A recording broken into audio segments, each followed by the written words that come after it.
Hello students, आज बहुत time बाद हम लंबी वीडियो कर रहे हैं। सॉरी, बहुत ज़्यादा समय नहीं मिल पाया लंबी वीडियो शूट करने का। आज हम लोग बात करेंगे cardiac cycle. Specifically cardiac cycle में आज हम बात करने वाले हैं आपके हार्ट की कॉन्ट्रैक्शन की, कि ऐसे क्या फैक्टर्स होते हैं और जिससे कि तुम्हारा हार्ट जो है वो कॉन्ट्रैक्ट करता है, कैसी इलेक्ट्रिकल कंडक्टिविटी होती है और उसकी कॉरस्पॉन्डिंग इसी चीज क्या होती है, क्या वो बताती है। आज इसकी बात हम यहाँ करने वाले हैं। वीडियो निकाल रखी जो मैं बाद में आपको दिखाऊंगा भी सही। तो ये आपका हार्ट होता है और ये आपका ईसीजी या ईकेजी होता है। इसमें ये इस तरह की वैल्यूज जो है वो दी होती हैं। ये बेसिकली क्या डिनोट करता है, आपके हार्ट में अपनी इलेक्ट्रिकल कंडक्टिविटी होती है। मतलब क्या हुआ कि अपनी इलेक्ट्रिसिटी बनाता है वो, और वही इलेक्ट्रिसिटी जाकर मसल कॉन्ट्रैक्शन करने में हेल्प करती है। सबसे पहली, जैसी हार्ट को ब्रेन से सिग्नल मिलता है कि कॉन्ट्रैक्ट करना है, तो सबसे पहले ये जो मास आप देख रहे हो, इस मास का नाम है साइनोएट्रियल नोड, या इसे हम बोलते हैं एसए नोड।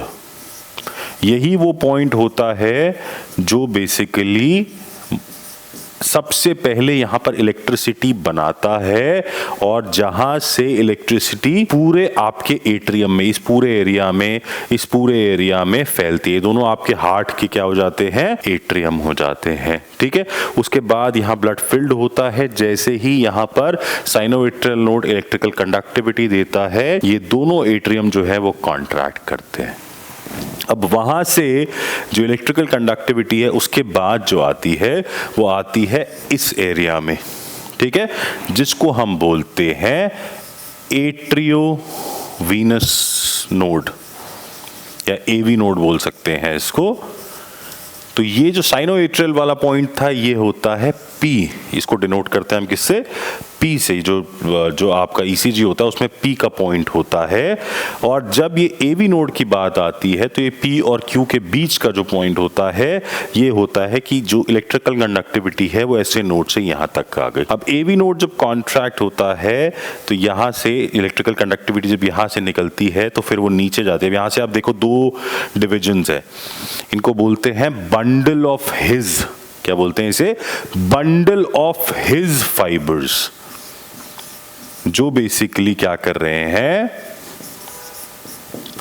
आपकी इलेक्ट्रिकल कंडक्टिविटी को दोनों वेंट्रिकल्स की तरफ लेकर जाते हैं। ये डिनोट हम करते हैं क्यू पॉइंट से। जो क्यू पॉइंट है वो ये दिखा रहा है कि आपके हार्ट में एट्रियो वेंट्रिकुलर जो नोड है वहां से आपकी इलेक्ट्रिकल कंडक्टिविटी जो है वो बंडल ऑफ हिज, ये वाली जो नर्व्स है, ये वाली जो इलेक्ट्रिकल एरिया है यहां तक पहुंच चुकी है। यहां से आगे ये जो एरिया आता है, ठीक है, ये जो है पूरा वेंट्रिकल का एरिया है, इन्हें हम बोलते हैं परकिंजे फाइबर्स। जिसने क्या किया, पूरा का पूरा सिग्नल कर दिया है लेफ्ट वेंट्रिकल को और राइट वेंट्रिकल को कॉन्ट्रैक्ट करने का। अब अच्छी बात और बुरी बात ये होती है कि लेफ्ट और राइट वेंट्रिकल एक साथ कॉन्ट्रैक्ट नहीं करता। लेफ्ट जो है वो कुछ मिली सेकेंड पहले कॉन्ट्रैक्ट करता है और राइट जो है वो कुछ मिली सेकेंड बाद कॉन्ट्रैक्ट करता है। इसीलिए जो आर की नोशन है वो बेसिकली किसकी है, लेफ्ट वेंट्रिकल के कॉन्ट्रैक्शन की, और जो एस की कॉन्ट्रैक्शन है वो बेसिकली किसकी है, राइट वेंट्रिकल के कॉन्ट्रैक्शन की। जब ये सारा कुछ हो जाता है फिर जो आती है wave, that is the T wave. So this is the P Q R S T curve, जहां पे पी जो है वो बेसिकली होता है साइनोएट्रियल नोड से। पी और क्यू के बीच का जो डिस्टेंस है that is basically the atriovenous root. उसके बाद जो आता है that is again the bundle of His, जिससे कि पूरी की पूरी इलेक्ट्रिकल कंडक्टिविटी जो है वो दोनों वेंट्रिकल्स की तरफ जाती है।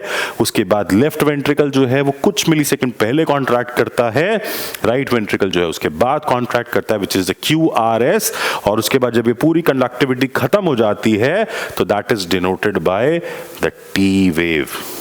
ठीक है, अब पता है क्या होता है, जब आपका बॉडी जो है वो अपनी इलेक्ट्रिकल कंडक्टिविटी नहीं बना सकता, जब वो खुद कॉन्ट्रैक्शन के लिए इलेक्ट्रिसिटी नहीं प्रोड्यूस कर सकता, तो सोचो क्या होता होगा। हमारे पास इसका भी इलाज होता है।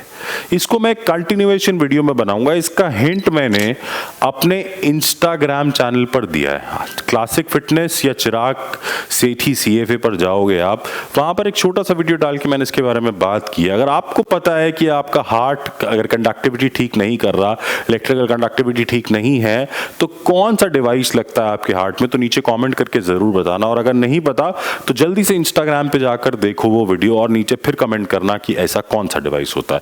बाकी पार्ट 2 में।